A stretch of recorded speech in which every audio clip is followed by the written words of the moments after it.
Hello दोस्तों, आपका स्वागत है आपके अपने YouTube channel Prajapati business official में। आज दोस्तों हम बात करेंगे राजस्थान की कृषि के दूसरे भाग के बारे में।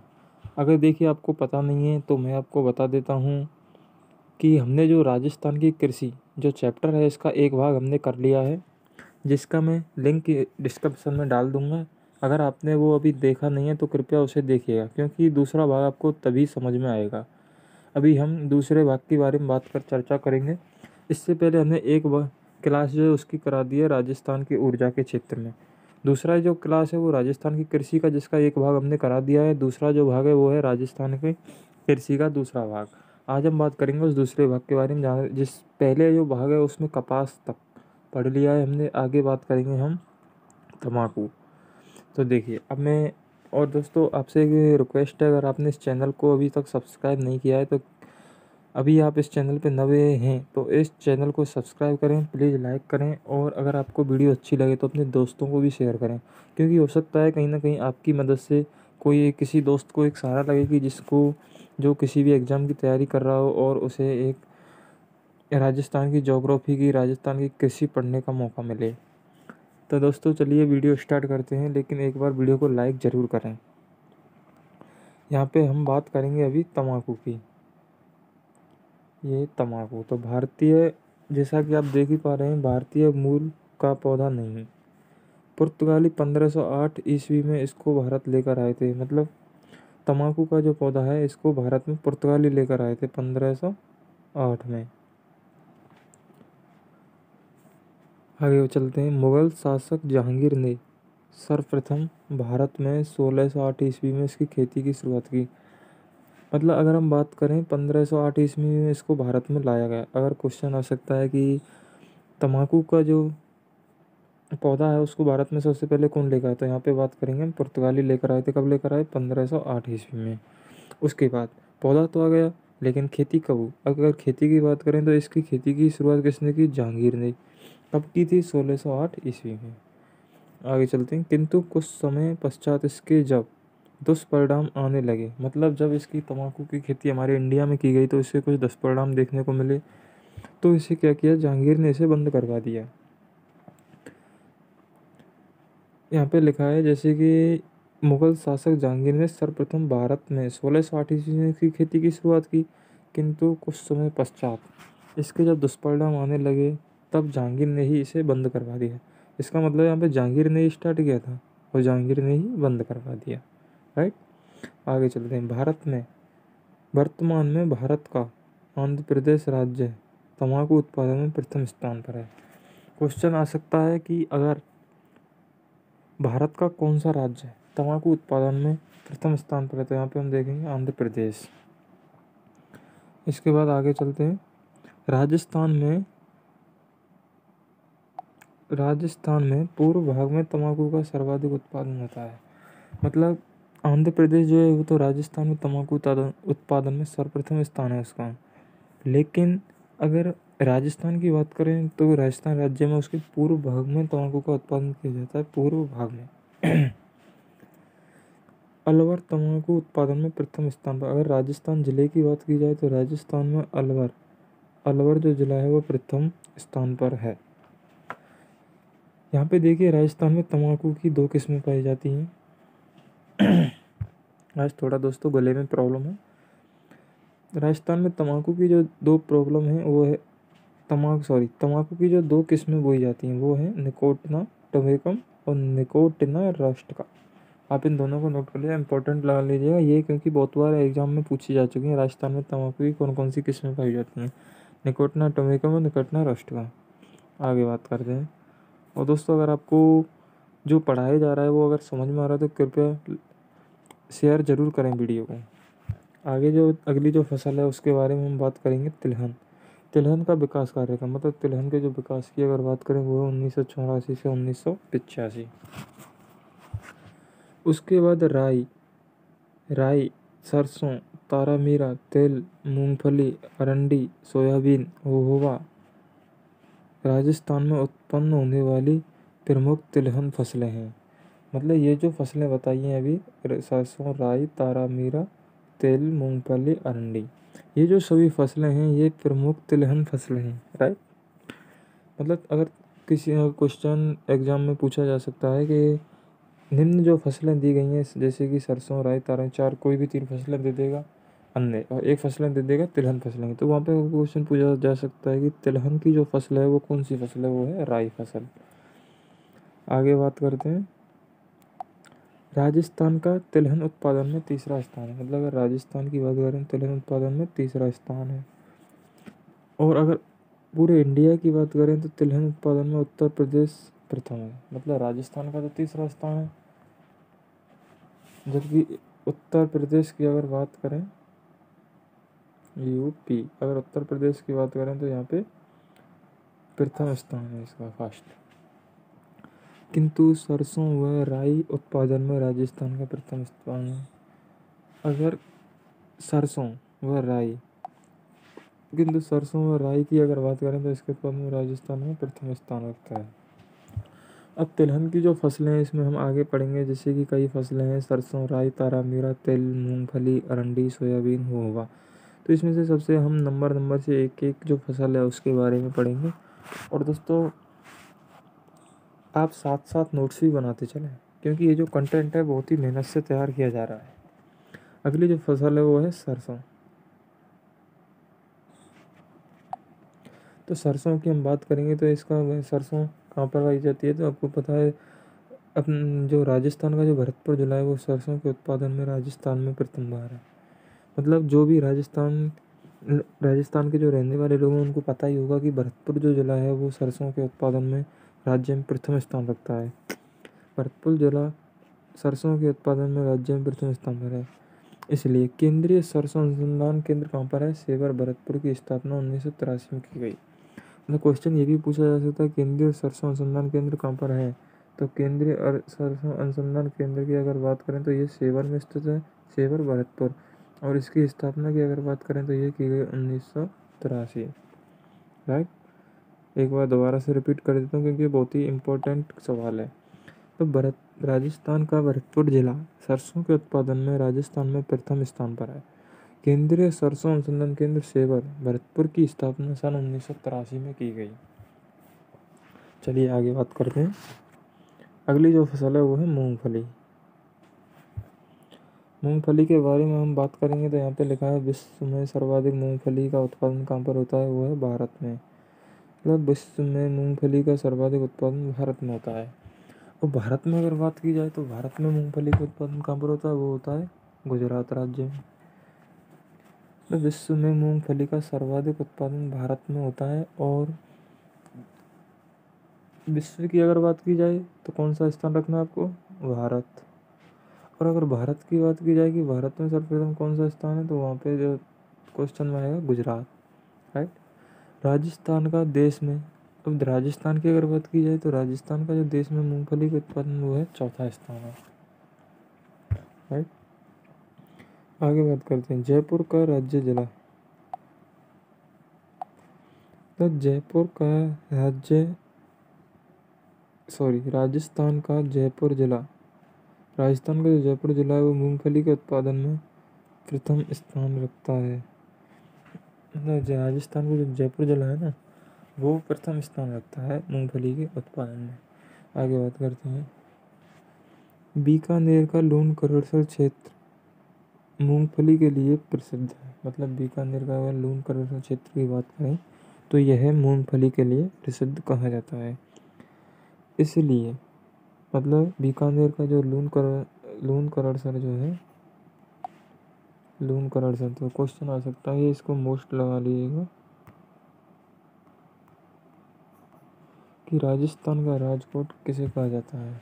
तो राजस्थान के राजकोट की बात करें तो वो क्वेश्चन में बीकानेर का लून करड़सर।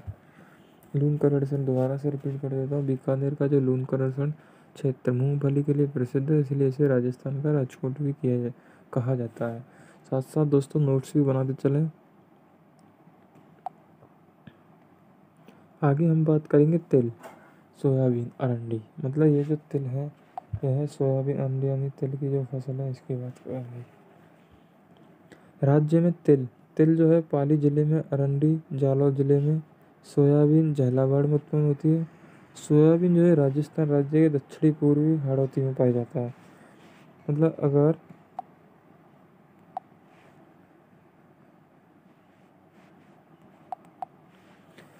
अगर हम हाड़ौती क्षेत्र की बात करें, राजस्थान राज्य का जो हाड़ौती क्षेत्र है उसको पता ही है आपको, दक्षिणी पूर्वी भाग है, तो उसमें सर्वाधिक प्रोटीन होती है। भारत में सर्वाधिक सोयाबीन मध्य प्रदेश में होता है। अगर सोयाबीन की बात करें तो भारत में सर्वाधिक सोयाबीन मध्य प्रदेश में होता है। राइट। अगली जो फसल है वो है जोजोबा होहोबा। अब मतलब राजस्थान में होहोबा की जो फसल है इसको जोजोबा भी कहा जाता है, इसको भी ध्यान रखिएगा। तो यह एक प्रकार का तिलहन फसल है। मतलब होहोबा जोजोबा को आपको ध्यान रखना है कि यह एक तिलहन फसल है। इसे भारत में इजराइल से मंगाया गया। तो जोजोबा जो फसल है इसे इजराइल से मंगाया गया। इसका जन्म स्थान, अगर इजराइल में जो मंगाया गया, भारत में इजराइल से मंगाया गया, तो इसके अगर जोजोबा होहोबा की बात की जाए, मतलब इसका जन्म स्थान, तो इसका जो जन्म स्थान है वो है एरिजोना का मरुस्थल। भारत में इसकी खेती की शुरुआत सर्वप्रथम CAJRI, आप ध्यान रखेंगे CAJRI,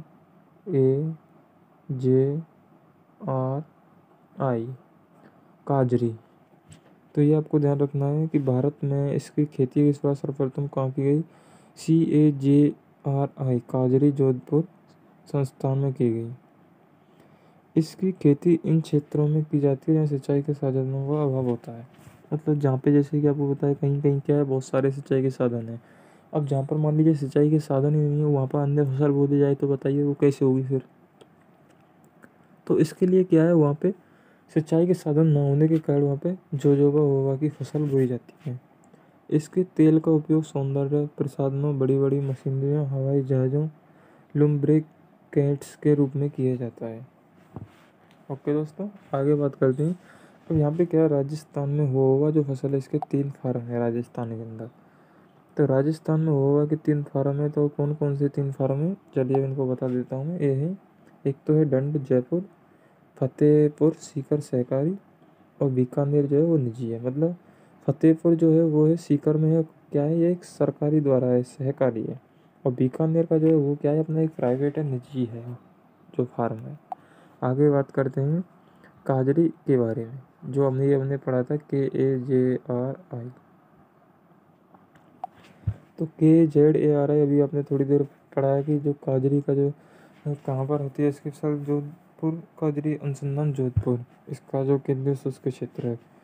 तो ऑस्ट्रेलिया व यूनेस्को के सहयोग से TITUTE का मतलब होता है केंद्रीय शुष्क क्षेत्र अनुसंधान केंद्र। इसकी जो स्थापना है 1959, मतलब केंद्रीय शुष्क क्षेत्र TITUTE, आपको ध्यान रखना है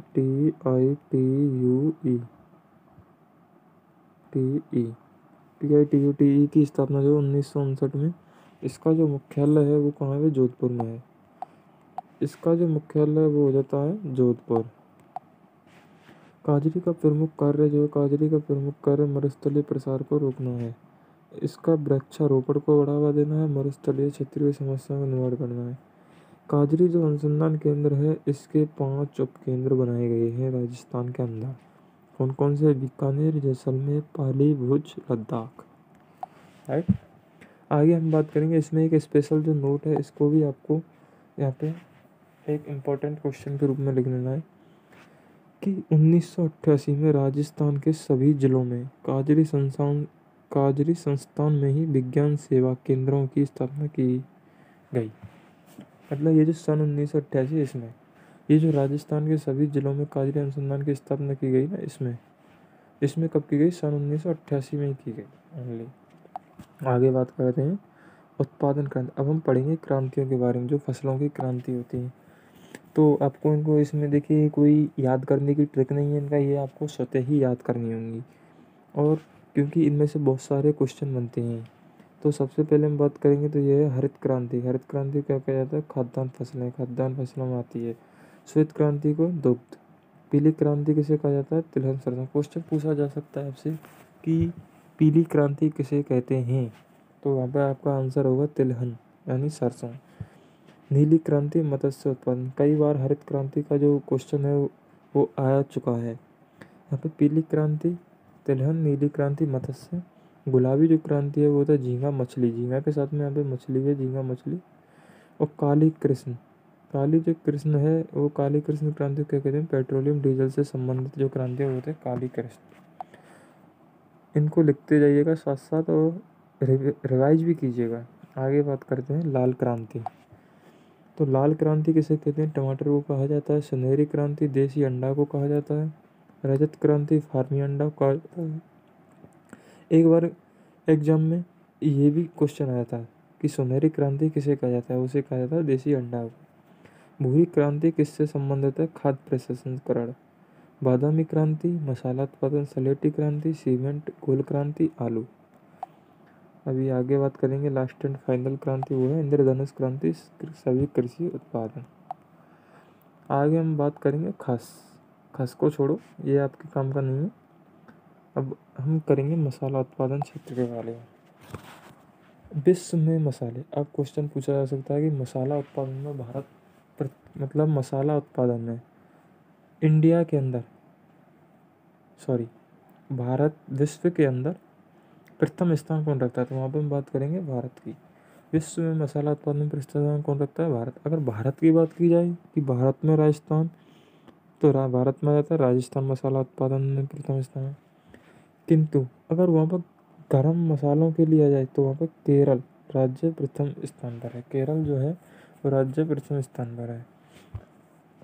केरल को भारत का स्पाइस पार्क भी कहा जाता है, ये इसको अंडरलाइन कर लीजिएगा कि केरल को स्पाइस पार्क भी कहा जाता है। राजस्थान में दक्षिण पूर्व का 12 जिला, मतलब राजस्थान में दक्षिण पूर्व का 12 जिला है में मसाला उत्पादन में प्रथम स्थान पर है। इसे राजस्थान का प्रथम मसाला पार्क झालावाड़ में, मतलब राजस्थान का प्रथम मसाला पार्क कहाँ है, झालावाड़ में है।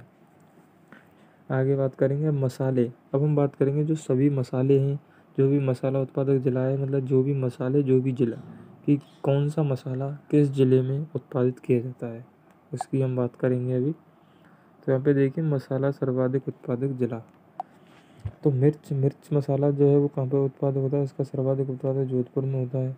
धनिया का बारा में, सौंफ का कोटा में, जीरा इसबगोल का जालौर में, हल्दी अदरक का उदयपुर में, मेथी का नागौर में। उसके बाद आगे बात करेंगे लहसुन का चित्तौड़गढ़ में, फल उत्पादन गंगानगर। मतलब अगर क्वेश्चन पूछा है सर्वे राजस्थान के अंदर सबसे अधिक फल कहाँ पर उत्पादित किए जाते हैं, तो आप दे सकते हैं आंसर गंगानगर में। मसाले की राजस्थान में सबसे अधिक मसाले, लेकिन यहाँ पे तो फल उत्पादन की बात हो रही है। सॉरी मैं ही भूल गया, यहाँ पे आएगा फल उत्पादन में गंगानगर है, क्योंकि दूसरा जो अगला जो टॉपिक वो फल के बारे में, फल का सर्वाधिक उत्पादन कहाँ पर होता है, तो अभी हम फल के बारे में पढ़ेंगे। तो अंगूर का जो उत्पादन सर्वाधिक उत्पादन वो है श्रीगंगानगर, किन्नू भी श्रीगंगानगर, माल्टा। इन तीनों को याद रखना है आपको। चारों को, अंगूर, किन्नू, माल्टा, मौसमी, ये जो चार हैं ये गंगानगर में होते हैं। अंगूर, किन्नू, माल्टा, मौसमी। अब आगे बात करेंगे संतरा का झालावाड़ में।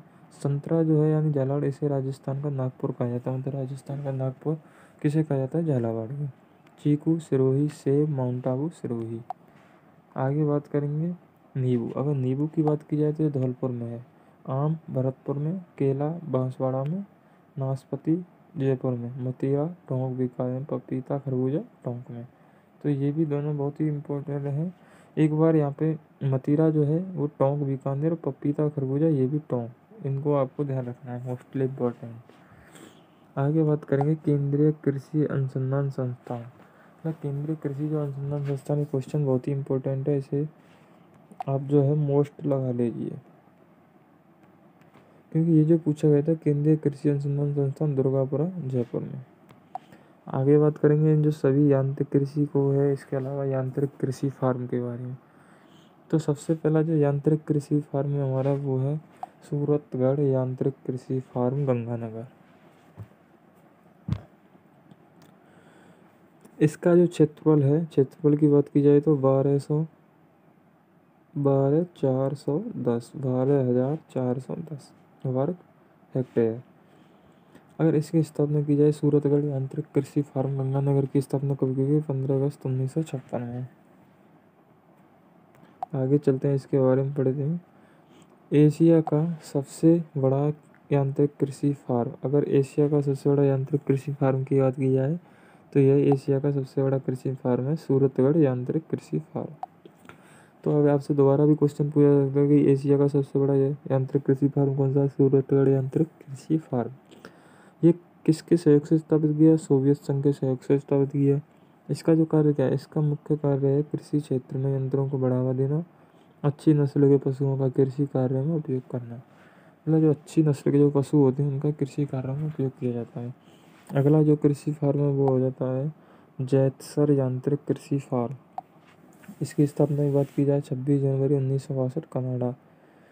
स्थापना कब हुई? 26 जनवरी 1962 में। और इसका क्षेत्रफल जो है वो है उसी के बराबर, सॉरी उसका था, देखिए अभी आपने सूरतगढ़ जो पढ़ा था, इस सूरतगढ़ दिखा देता हूँ आपके लिए।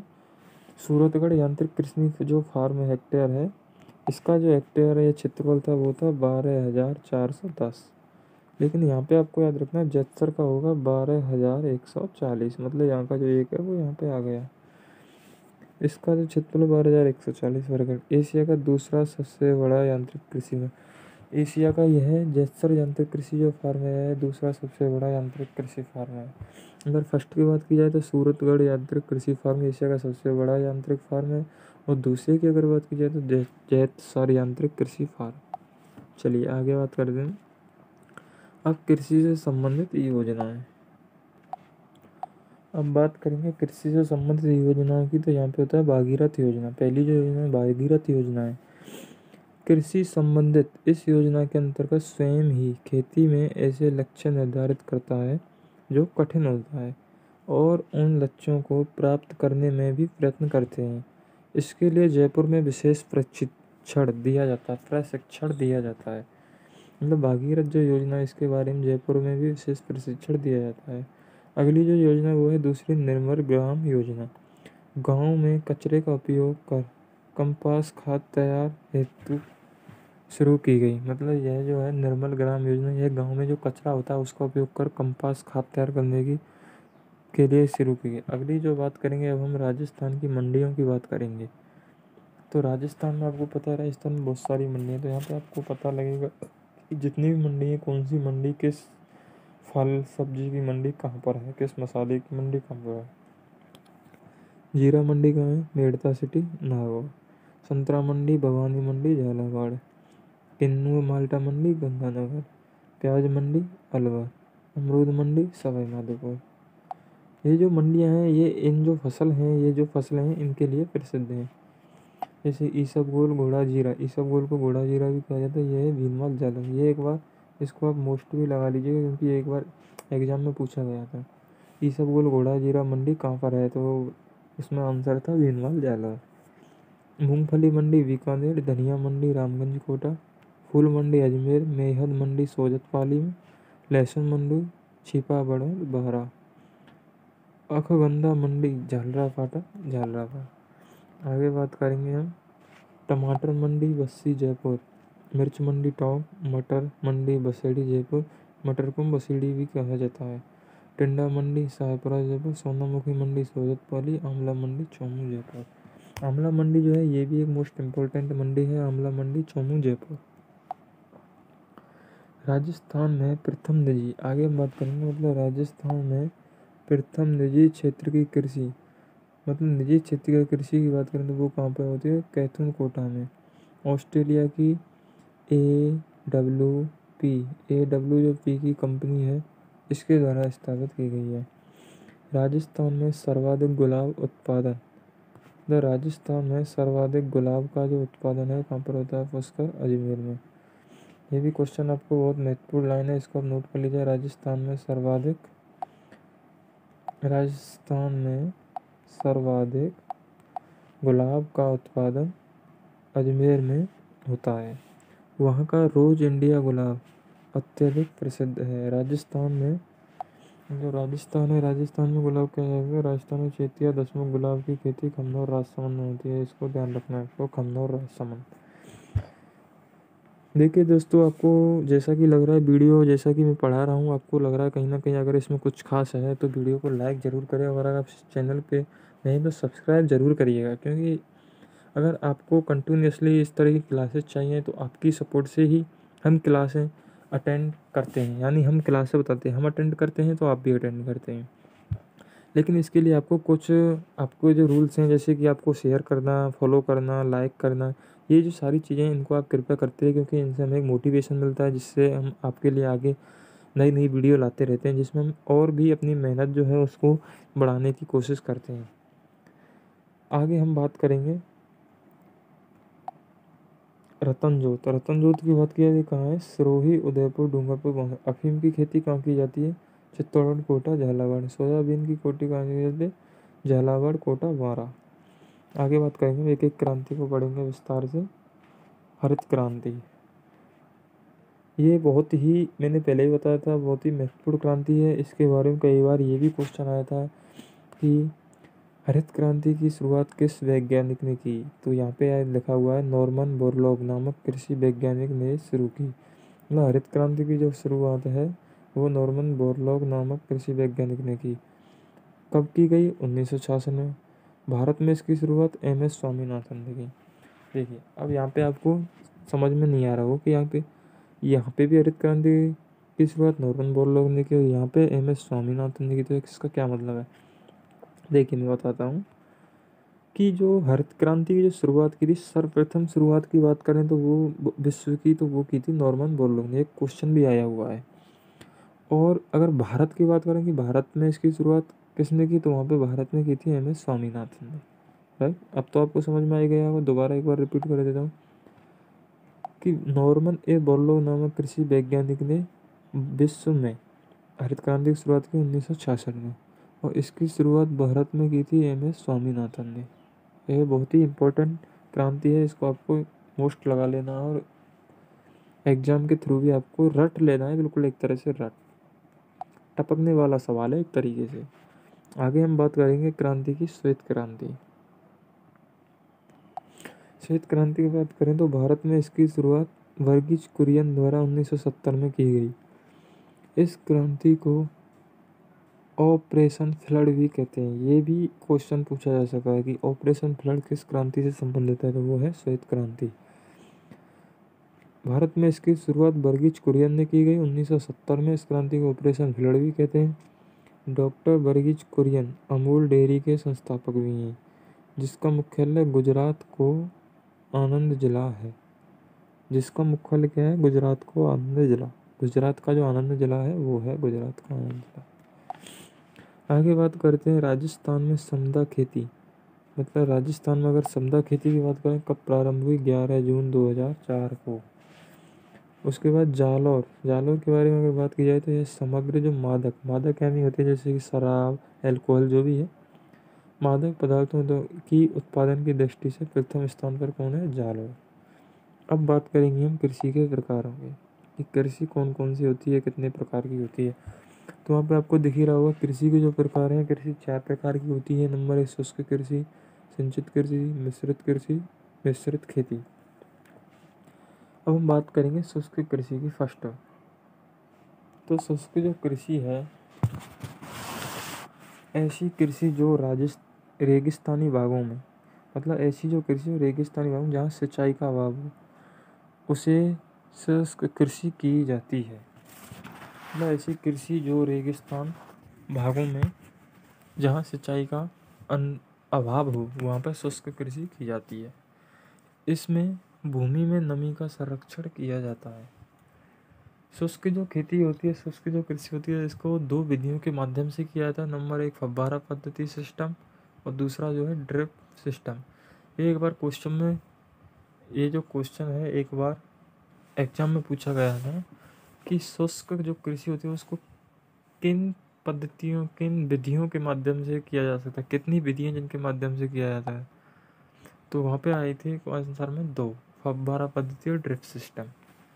आगे बात करेंगे, ये किसके माध्यम से संचालित हुई, इजराइल के सहयोग से। शुष्क कृषि में इसका उपयोग किया जाता है।